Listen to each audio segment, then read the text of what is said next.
Starting tonight, Jimmy Kimmel Live will be back on ABC stations nationwide. Late today, both Sinclair and Nexstar announced they're ending their boycotts of Kimmel. Now, together, the station groups, which also pushed Disney to suspend Jimmy Kimmel last week, they own about 20% of all ABC stations. Joining us now is Corey Brett Schneider. He is co-host of the podcast, The Oath and the Office, and the author of the book, The President and the People.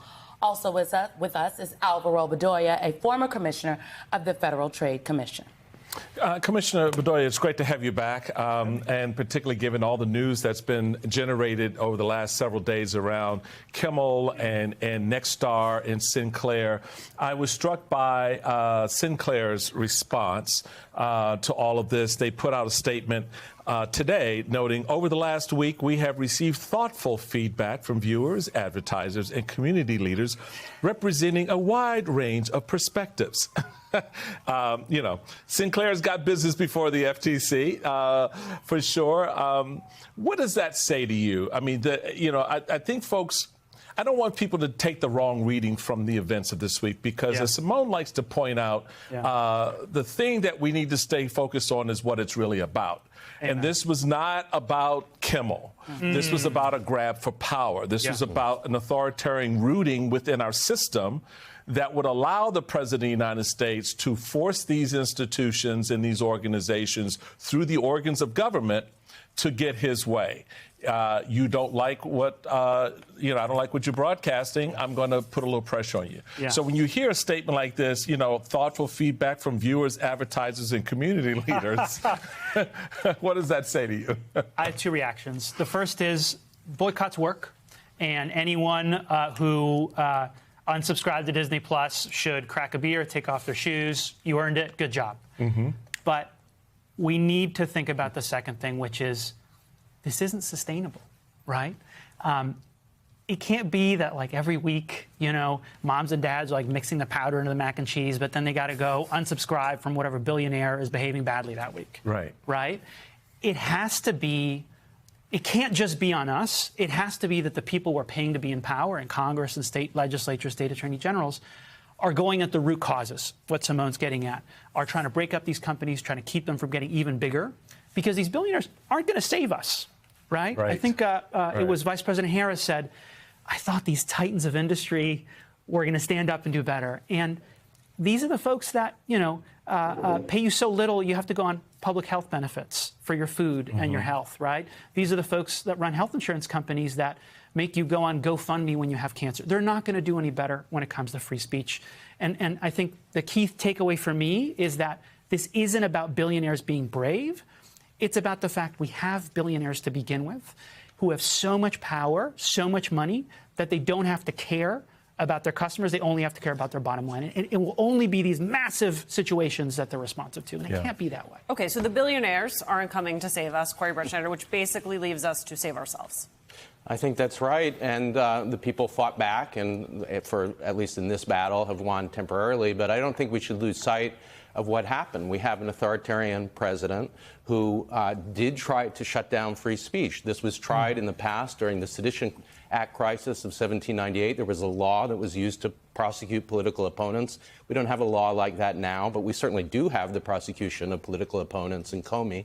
And then we more subtly, but equally dangerous, have executive agencies like the FCC being used. You heard the commissioner talk about we could do it the easy way or the hard way. It was a clear threat. And so when government is threatening to shut down critics, that's nothing less than not just a threat to free speech, but to democracy itself. And we have to remember that the idea of free speech isn't just any right.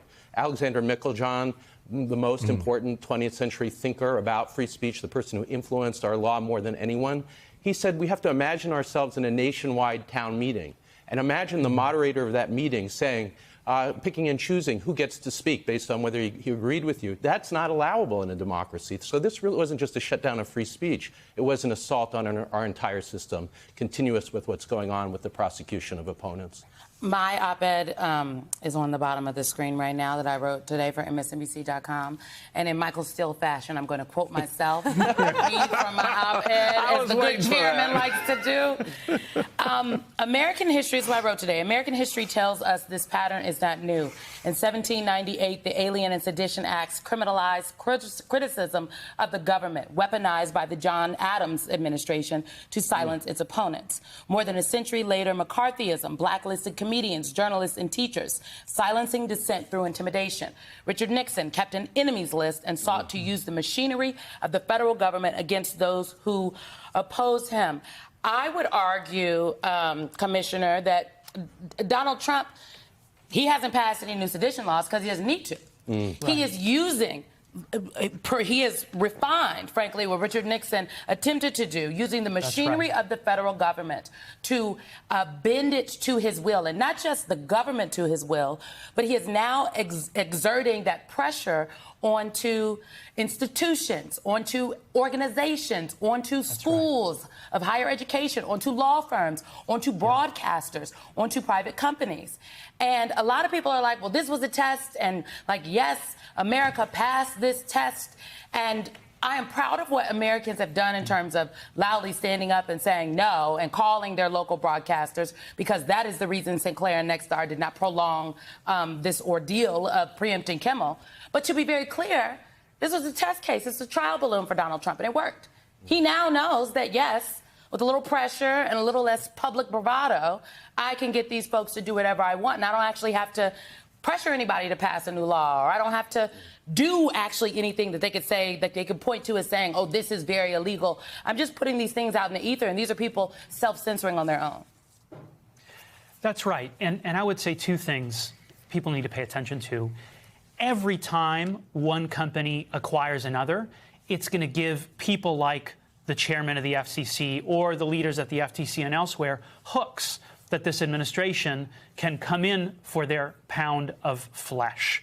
And here, the other thing that happened that was really important was that people literally had a button to unsubscribe to Disney Plus, right? We don't have that benefit for so many other things. We don't have something like that for the Federal Reserve, right? I don't have a button I can push to say, actually, I kind of want my checking account, you know, and my retirement account to be managed by a real-life adult.